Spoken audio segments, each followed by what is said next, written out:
Welcome to the Genius Factory. Enjoy the video. You start by preparing hardware and software simultaneously. This saves time.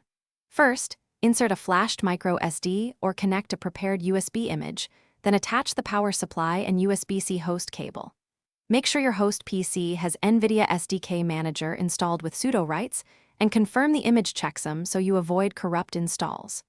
Once done, hold recovery if needed and power on the board. You'll see LEDs and a serial console. These steps get you past the obvious and into a reliable first boot. Once the board boots, connect via serial or SSH and run initial OS configuration. This is where choices matter. Use SDK Manager to flash Jetpack and choose the CUDA and TensorRT components you need, because installing later can be slower. After flashing, create your user account, enable SSH for remote work, and configure network and locales. Make sure to enable relevant interfaces like I2C or GPO now, and allocate swap if your workloads need it, so you avoid runtime out-of-memory failures. You finish by validating the platform with sample applications and monitoring tools.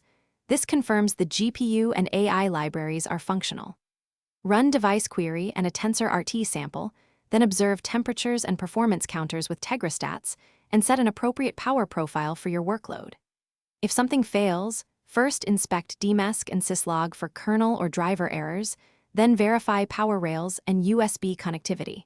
If persistent, reflash the Jetpack image. That one troubleshooting tip, check dmesk, usually